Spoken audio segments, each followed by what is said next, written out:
Hey. Hey, what's up, dudes? Okay, what the hell is this? Oh, Thanksgiving is coming up. Thanksgiving is coming up, and who cares? Nobody. Huh?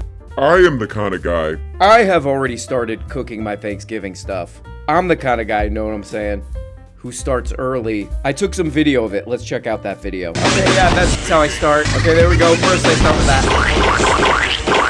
Go like that. Yeah, and then I throw M&Ms all over it. There we go. That's me right there. That's what I look like.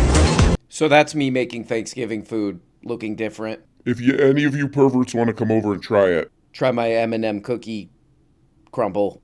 Come over. Go like this. We'll do some of that. We'll do some of this. You're a little baby. We'll go like this. I'm having a hard time. Okay, that's more than enough of that. Ooh! Oh yeah, we're gonna look at some weird interviews today. Okay, this right here. What is this right here? Let me look at this. Let me focus in on this. Okay, this is a tweet. Ooh, a tweet that I put out. This is the most views I ever got in a tweet. Not showing off. Shut up, guys. Come on. Huh? Million views. No big deal. All it is a screenshot of the thumbnail of this interview, and I put LOL on the top of it. I wrote Nobody. on the top. This is Barry Weiss and Peter Thiel, and the title of this video is called Peter Thiel on the Triumph of the Counter Elites. Counter Elites? Okay.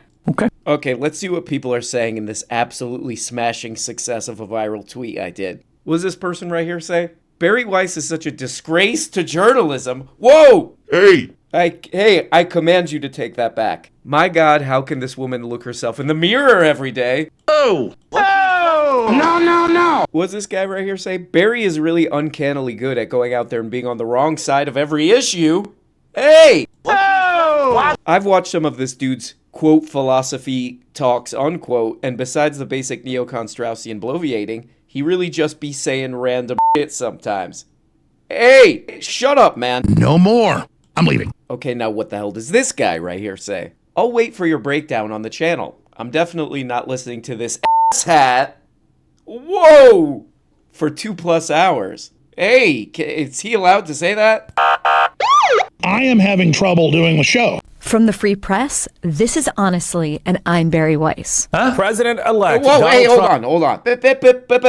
Hold on a second, Bear. Well, what do these comments say? Go easy on her. Come on, man. Whoa, 329,000 views. That's on YouTube.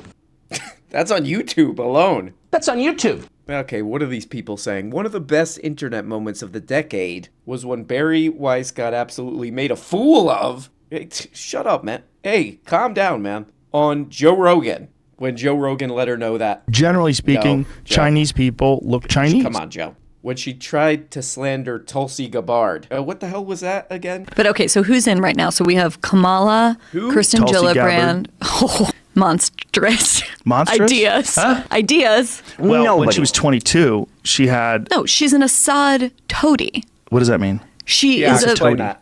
I think that I used that word correctly. Jamie, can you check what toady means? She's like a frog. Like towing the line? Is that what it means? No, I think it's like a Hey, Toadie. What does that mean? what is it? I think it means Jamie? what I think it means. Huh? Toady. Definition of toadies. A person A who sycophant, flatters or defers to others I kinda for used it right. self-serving reasons. A sycophant. So she's an Assad sycophant. Oh man, this lady called Tulsi Gabbard a toilet, I think. Oh man, this Joe interview aged kind of weird. Check this out. I don't know, because Trump's whole thing was Who? screw the center. I just need to make my base go ape shit crazy for me. Weird. But they're still apeshit crazy, and no matter what I he know, does... and I'm worried Oh, that wow. the left, the Democrats Well, are going to not try now. and replicate that strategy Joe? and be like, we just need to make. Okay, so blah, blah, blah, bep, bep, bep.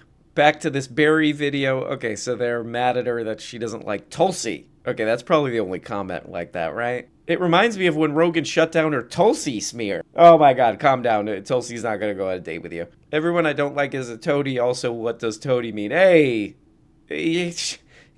she made a mistake. Barry was embarrassed by Rogan. Whoa! She didn't even know that. Generally speaking, No. Stop, Chinese stop, people Joe. look Chinese. Enough. This is my favorite one. Barry, would you consider a public apology to Tulsi Gabbard? Okay. Hi, my name's Barry. I just want to say that I apologize because I got a faceless avatar on YouTube said I have to do this. Okay, that's kind of a harsh comment section for your own 300,000+ video. This is the more interesting comment, though, right cheer. This guy, Peter Thiel, His counter-elites always come from the elite class. Whoa, hey. He pays people to drop out of college, but also in this conversation seems to still venerate the Ivy League. Great. But perhaps that's the secret to his success. From co-founding the e-payment behemoth PayPal and the data analytics firm Palantir, which was used to find Osama bin Laden, to being the first outside investor in Facebook. What else do they do? Thiel's investments in companies like LinkedIn, Palantir, and SpaceX, to name a few, have paid off big time. Amazing. His most recent bet, helping his mentee J.D. Vance get elected Senator of Ohio and then Vice President of the United States, seems to... Okay, the guy you're talking about, he's against the elites. Okay, all right. It's not quite adding up. All right. It's a weird video. This is a weird video. What the hell is it called? The Triumph of the Counter-Elites. It's a very interesting, exciting idea. It's basically like, hey, there's these elites. They think you're an idiot. These elites think you're an idiot. You know what you need? A different group of elites who think you're an idiot. Whoa! No way. Oh! Oh! Wow, that sounds pretty cool. Actually, there are some people in the comments who are like, it's pretty cool. I guess in Peter Thiel's case, it would be like, oh no, you need another group of elites who think you're an idiot, and that one will be king, I think is his thing. The left, the Democratic Party, Same it's thing. like the empire. They're all imperial stormtroopers. Exactly. And, you know, we're the ragtag rebel alliance, and it's a uncomfortably diverse, It's Star Wars. heterogeneous group, and you have, you know, I don't know, a teenage Chewbacca and a Princess Leia type character, and then we have a autistic C-3PO. That Chewbacca going like this. Which one's Chewbacca? Trump? I don't know what the hell. He needs to be more specific with the Star Wars crap. Policy wonk person, and it is it's a ragtag rebel alliance against the empire. Billionaires, yeah. I've thought a lot about... Oh, hell yeah, Star Wars. Oh, hell yeah, I like that movie. Oh, wait, I was thinking of Star Tours. That was a ride I went on. I like that. I don't know, they're calling this the Triumph of the... What is it? The Triumph of the Counter-Elites, so they're both elites. And one of them wants to be like a king, but wants a monarchy or whatever the hell Peter Thiel thinks. Wouldn't even by this title, the real Star Wars movie be like, oh, there's two Darth Vaders. They both kind of control the Death Star, and one of them's not woke or something. I think it would be a way less sellable movie, I think. Peter Thiel's Star Wars. Watch it and shut the hell up. That's the title. Populism is in vogue right now. And populism is something that Never heard of it, though. always makes me wary. Because populism Absolutely. leads to scapegoating, and scapegoating leads to blaming minority groups. And you're seeing it playing out on Twitter all the time. People love this phrase. A lot of people on the right, Vox Populi, Vox Dei.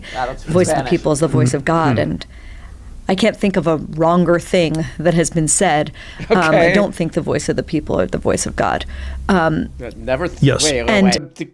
Probably can't think of a wronger. Can't think of a wronger thing than that. I'm sure you could come up with something. How do you contain populist energies and harness them in a productive way without them running roughshod over any number of minority groups? Your concerns about populism, I also have concerns about democracy for the exact same reason. Absolutely. You know, it's if everyone just gets to vote on everything, that's just rampant majoritarianism, and there obviously are all sorts of ways that minority rights get oppressed, or the libertarian version is that wealthy people probably just have their property voted away from them. So Oh, god damn it. Oh, shit. Oh man, this thing just jumped in views. 344K in 3 days. But a lot of this interview, you listen to it and you're like, should this be a podcast? Maybe you guys should just keep all this, what you're doing here, secret. Seems like the kind of thing you keep secret. But they're kind of saying like, these idiots. These idiots. Normal people, these morons. If you give them any say in anything, these idiots, these unwashed morons, I call them, no offense. They're going to go like this. They're going to go like this. I'm a perfectly stable individual. And last but not least, they're going to go like this. She spit on them. I mean, I'm kind of sick of hearing about these people, but this guy has a guy. How would we describe this guy? He's got a guy who says stuff, I guess. What's the guy's name? Curtis. What the hell is the guy? Oh, Curtis Yarvin, right. That's his designated guy who says stuff online. And, I was reading through that guy's stuff, and I kind of get the impression that it's like, look, some people are just morons, just out of nowhere. For no reason, there's just some people are morons, some people are smart, and the smart people should be the king and shut the hell up. So democracy is stupid, populism is dumb because people are so stupid. I guess that's why he likes that guy. It's like a more upfront version of whatever the hell they're doing here. But they're kind of dancing around this thing about populism, but if you just look down, you go to the map, you go to Google Maps. You ever go on Google Maps? You're like, how long does it take to get from there to there? Oh, 9 hours. Forget it. That's me on Google Maps. Yeah, forget it. I'm not driving 9 hours. That's my summary of Google Maps. But if you go on Google Maps, you go down a little bit, there's this place called Mexico. There's a place called Mexico, and they're doing some kind of populist stuff down there. Like a couple months ago, they elected a president who, she's part of a political group that has been doing a little bit of populist stuff. What kind of crap did they do? Oh, more protection for people on their jobs, more vacation days, minimum wage increase, public programs, blah, blah, blah. Decreased poverty rate, all this kind of stuff. And, that's populist stuff, but it sounds like what Peter Thiel and Barry Weiss are saying here is like, well, we're not doing that. We're not helping people, so which Darth Vader do you want? And people are in the comments or whatever, oh, this one seems better. I'm pretty excited about this one. I'm pretty excited about this. Pendejo! If you think about the most important conservative thinkers of the last 10 years, you are probably thinking of people with usernames and not real names. You're thinking of Mencius Moldbug, who's a guy named Curtis Yarvin. He's a blogger. And Yarvin has written long essays defending slavery. Like, he believes slavery should be a part of society and that some people deserve to be enslaved. But the one thing that I would say, if I'm a Democratic strategist or a Democratic politician, I think you have to do some standing up to actually, tell people, I disagree with this silly stuff that's going on. Like what? There's this dynamic of shaming and scolding and lecturing whenever anybody disagrees about anything. And it makes Democratic politicians very, very hesitant to go against the progressive blob. What is this? Oh, I heard of this. Oh, this is the Pod Save America. That's a bold claim. A pod will save it. All right, we'll see. This is kind of a funny podcast. It's kind of wacky, because they kind of have to come up with an explanation. They've been doing this. These videos keep coming up for me where they're trying to come up with an explanation for why the presidential candidate that they like lost. And there's some clues. It's like they're talking about Joe Rogan a bunch. Joe Rogan was a Bernard guy, I guess, at one point. Now he's a Trump guy. The candidate that they wanted to win went to the right. That didn't work. Then you Google Maps, go down, and this lady who ran for president in Mexico, who's part of a political party that did, kind of moderate but good things, raising the minimum wage, giving people money, basically like not being a corporate business party. And you go look at the numbers, she won by like a crazy landslide. She did one of these. I'm going to haunt you. Basically like a Bernard Sanders party in Mexico. Swept it. But I guess they can't really talk about that. So they come up with, well, there are people on the internet who are kind of annoying and it's their fault. It's their fault, probably. Yeah, there's a couple related thoughts I have. Exactly. Go ahead. I can't get away from the thought that Democrats just have to stop being the party of nags and scolds and lecturing people and, policing their language and stuff like that. And this is especially impactful when we talk about like how the Trump's campaign was so focused on social media and the internet and podcasts. It's weird. Because podcasting is a medium that was really pioneered and is dominated by comedians. What is the one group in America that is the most ultra sensitive to being told what they can and cannot say? Canadians. It's comedians. They're so sensitive to First Amendment issues, like formal. That's so funny. This show should be called like Any Explanation But the Real One. With, what's the guy's name? Jon Favreau. Jon Favreau from Swingers? That is a funny explanation, though. Like, there are people who are on the internet, they're annoying, and we need to be less annoying and obnoxious So that's what happened. That's kind of great because it's like, how do you quantify that? First of all, like, okay, well, the annoyingness was at about like a 30%, and that caused a in the vote. And also, like, what are you going to do about that? You know, there are annoying people. There are annoying people of every type on the internet, you know. I guess you could do like a Be Less Annoying outreach campaign. Hey, are you being annoying? God damn it, stop. It's causing political problems. Hey, shut the hell up. The Shut the Hell Up campaign of 2020, whatever. But there's kind of this blob. Ew. There's kind of this progressive blob of activists and academics and nonprofit workers and journalists. Okay. And they do a lot of scolding and shaming and lecturing about all kinds of topics. They're going like and that. This is what colors people's perceptions of Democrats. And look, this ultimately is one of the reasons that I think the whole conversation about, you know, can there be a progressive Joe Rogan? Never heard of him. I don't think that it's possible because I don't think that Joe Rogan, you know, decided to leave and become a right winger of his own accord. I think we pushed him out. I think this was an active choice that a lot of people made, that we don't want or need Joe Rogan, because as has been observed by many people, if you want to kind of a Democratic Joe Rogan, a Joe Rogan character who is sympathetic to Democratic ideas, we already had one, and his name was Joe Rogan. Yeah. No, we already had one, and his name was... Generally speaking, Chinese people look Chinese. This is weird. This is just like Barry's show, where their own viewers seem to not like them. Let's not agree with them. Whatever. What's this lady right here say? Sorry, but the Dems never, quote-unquote, had Rogan. Bernard did. Oh, wow. It wasn't Bernard Sanders fans that got mad at him for going on Rogan. It was mostly the K-Hive and people who supported Liz Warren. Okay? It wasn't Bernard Sanders fan who made a big deal of his appearance on Rogan. That was the Democratic Party operatives supporting the Clinton campaign. Oh, shoot. Wait, what the hell does this guy say? Hey, that's a YouTube comment. This is serious. What a depressing outlook for the party. Hey, shut up. Moan about the progressives who actually want to vote for your party and continue to court the center because that worked so well. Oh! I actually kind of like this podcast. What is it? Pod Save America. With Jon Favreau from Swingers, and he directed Iron Man, the first one. I kind of like the show because it's kind of like a drama in some kind of weird way. I think these guys worked for Obama or something. I could have that wrong, but I'm not looking it up. Because their political party is kind of like in serious trouble. It's in serious trouble, and it kind of has to like maybe go away and be replaced by a better one that can like lock out all the JD Vances and creeps and weirdos of the world. You know, like what I'm kind of thinking the Mexico example did, but they're just like, what do we do?